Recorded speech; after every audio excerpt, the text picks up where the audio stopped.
Dia menganggap bahwa sembahyang itu adalah perbuatan baiknya kepada Allah. Dia bersedekah, dia menganggap itu perbuatan baiknya terhadap Allah. Dia puasa, dia menganggap bahwa itu perbuatan baiknya kepada Allah. Dia memberikan nasihat, dia memberikan mau'izah, itu dia anggap kebaikannya kepada Allah. Setiap ibadah yang dia lakukan, dia menganggap itu adalah kebaikannya terhadap Allah Subhanahu wa ta'ala.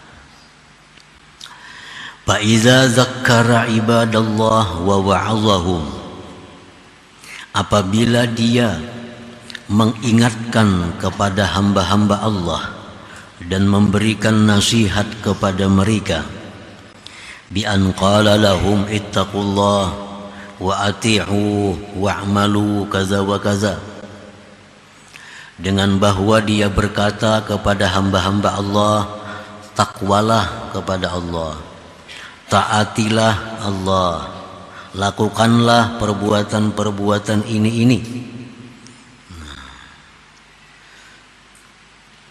Summa waqa'a fi zallatin ay ma'siyatin, kemudian satu ketika dia terjatuh dalam satu kemaksiatan. Sakata, maka dia akan diam. Dia kada akan memberikan nasihat lagi kepada orang lain. Selama ini dia menyuruh orang takwa karena dia memang bertakwa kepada Allah. Dia menyuruh orang lakukan ini karena dia memang melakukan itu. Dia menyuruh orang bersedekah karena selama ini memang dia suka bersedekah. Dia menyuruh orang jangan melakukan ghibah, memang dia tidak melakukan ghibah. Dia anggap semua itu adalah kebaikannya terhadap Allah. Satu ketika orang ini tergelincir dalam satu kemaksiatan, maka dia akan diam. Kada mau lagi dia berceramah, karena merasa dirinya sendiri sudah ada berbuat salah kepada Allah. Hayaan wa khaufa, karena dia malu dan takut kepada Allah, malu kepada Allah. Selama ini dia berbuat baik kepada Allah, lalu dia bisa memberikan nasihat kepada orang lain. Begitu dia jatuh dalam maksiat, dia malu, dia takut, akhirnya diam. Hum ahlul hijab anillahi ta'ala, mereka itu adalah orang-orang yang masih terdinding daripada Allah Subhanahu wa ta'ala. Ini orang masih terdinding terhadap Allah Subhanahu wa ta'ala. Para muhibbin rahimakumullah, di mana dia terdindingnya? Karena dia menganggap bahwa ibadah yang dia lakukan itu adalah merupakan perbuatan baiknya kepada Allah Subhanahu wa ta'ala. Ibadah yang dia lakukan itu merupakan ihsanihi ilallah, merupakan perbuatan baiknya, persembahannya yang baik kepada Allah Subhanahu wa ta'ala. Di situ terdindingnya kelompok ini.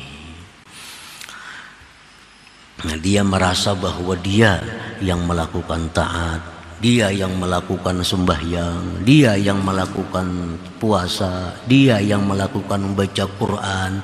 Itulah yang menyebabkan dia terdinding daripada Allah Subhanahu wa ta'ala. Kaman amila bi ta'atillah wa fariha biha min haitsu innaha minhu ila Allah Subhanahu wa ta'ala. Sama halnya orang yang berbuat taat kepada Allah. Dia berbuat taat kepada Allah dan dia gembira, dia bangga dengan ketaatannya itu. Dia bangga dengan ketaatannya itu dari sekira-kira bahwa itu persembahannya kepada Allah. Ini orang yang terdinding daripada Allah. Orang yang gembira dengan perbuatan taatnya, itu adalah orang yang terdinding daripada Allah Subhanahu wa ta'ala. Para muhibbin rahimakumullah, anggapan-anggapan seperti itu bahwa dia merasa telah melakukan ibadah, dia telah melakukan salat, sedekah, zakat, haji, umrah, dan dia gembira, dia bangga dengan itu. Nah, itu kebanggaan terhadap hal-hal tadi bisa menimbulkan macam-macam berbahaya, macam-macam penyakit kepadanya. Salah satunya adalah al-ujubu, penyakit ujub. Salahnya penyakit ujub. Orang yang mengakui bahwa dia suka sembahyang, suka ibadah, suka ini, suka itu, berbuat baik, itu bisa menimbulkan sifat ujub dalam dirinya. Kan ujub ini artinya isti'zamun ni'mah ma'an nisyani idhafatiha ilallah. Itu ujub. Dia mengagungkan nikmat Allah. Hanya bisa sembahyang, itu nikmat Allah. Diagungkannya, dia bisa sembahyang 1000 rakaat semalaman. Dia merasa hebat dengan kemampuannya membaca Quran 1 khatam dalam semalam.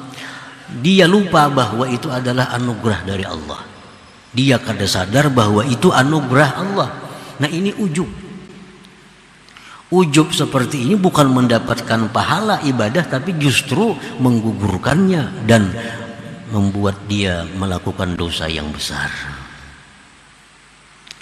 Membuat dia melakukan satu dosa yang besar. Orang yang merasa bahwa dia melakukan macam-macam taat, tetapi dia lupa menyandarkannya kepada anugerah Allah, itu ujub.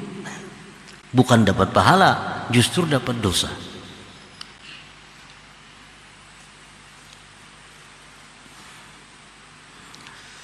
Nah, para muhibbin rahimakumullah. Nah, yang kedua penyakitnya orang yang menyandarkan taatnya itu kepada dirinya dan menganggap itu perbuatan baiknya kepada Allah, al-idlal. Idlal. Idlal ini artinya wa huwa ayyara haqqan lahu indallah azza wajal.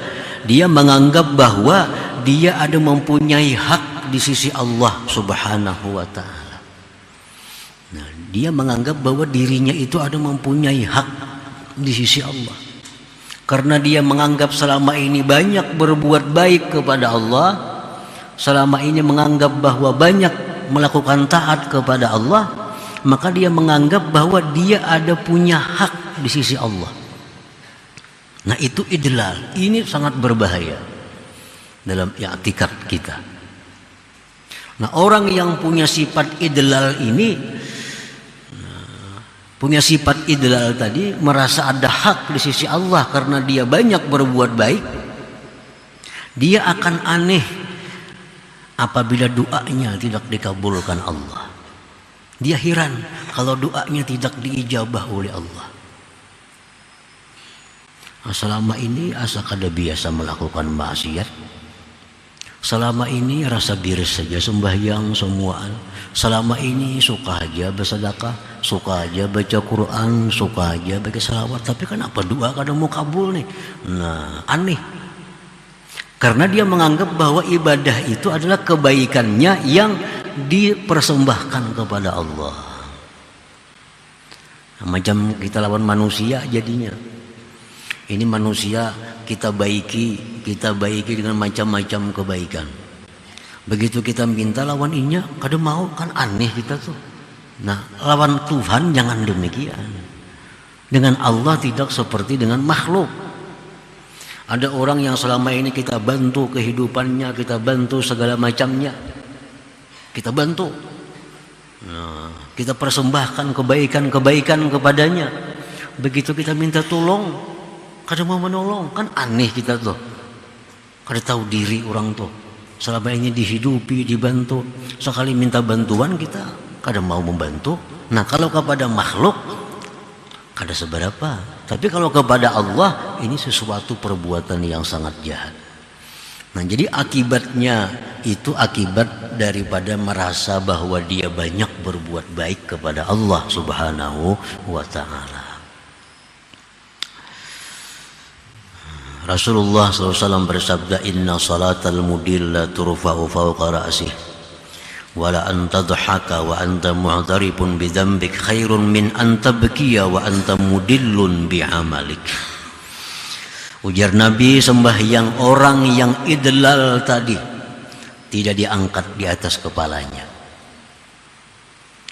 Sungguh bahwa kamu tertawa tetapi engkau mengakui dengan dosa, itu lebih baik daripada engkau menangis tapi engkau merasa berjasa kepada Allah Subhanahu wa ta'ala.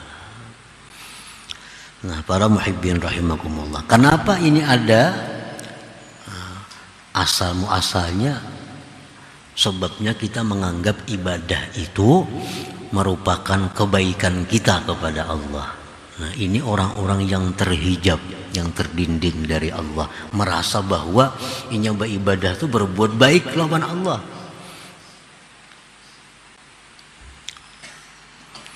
Nah, dan lagi orang yang beranggapan demikian bahwa ibadahnya itu adalah merupakan kebaikannya kepada Allah, penyakit yang ditimbulkan di situ ada pula al-mannu.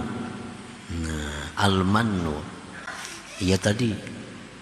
Kalau idlal itu kepada Allah, kalau al-man ini kepada makhluk Allah. Al-man ini memberi seseorang, lalu dalam hatinya merasa bahwa dia berjasa kepada orang itu, dan di mulutnya menyebut-nyebut pemberiannya. Ada orang berhasil, wah tuh aku dulu nyakulahkan tuh, jangan ada aku ini jadi kayak itu bang. Nah ini man, ini man nih. Nah, kenapa demikian terjadi? Karena dia menganggap bahwa kebaikan yang dia perbuat itu dinisbahkannya kepada dirinya. Itu jadi sugih. Aku dulu modali tangan 10 wara dulu ada apa-apa. Nah, itu man. Jadi man ini bisa menyerang orang kaya, ya kayak tadi, bisa menyerang orang alim. Dulu aku melajari itu berapa tahun mengaji lawan aku, sudah wah ini alim. Nah, itu orang alim yang man dengan ilmunya, merasa berjasa itu. Nah, apabila kita bersedekah, kita berbuat baik kepada hamba Allah, tapi ada sifat man tadi, itu sedekahnya gugur. La tubtilu sadaqatikum bil manni wal adha. Jangan kau batalkan, ujar Tuhan dalam firman-Nya, jangan kau batalkan pahala sedekah kamu dengan menyebut-nyebut pemberian itu. Terima kasih telah mengikuti kajian ini sampai selesai. Semoga kita bisa mengambil hikmah dari tausiah dari Tuan Guru Kiai Haji Muhammad Bakit. Semoga membawa keberkahan buat kita semua. Amin amin ya rabbal alamin. Sekian dulu dari saya, wabillahi taufiq walhidayah. Wassalamualaikum warahmatullahi wabarakatuh.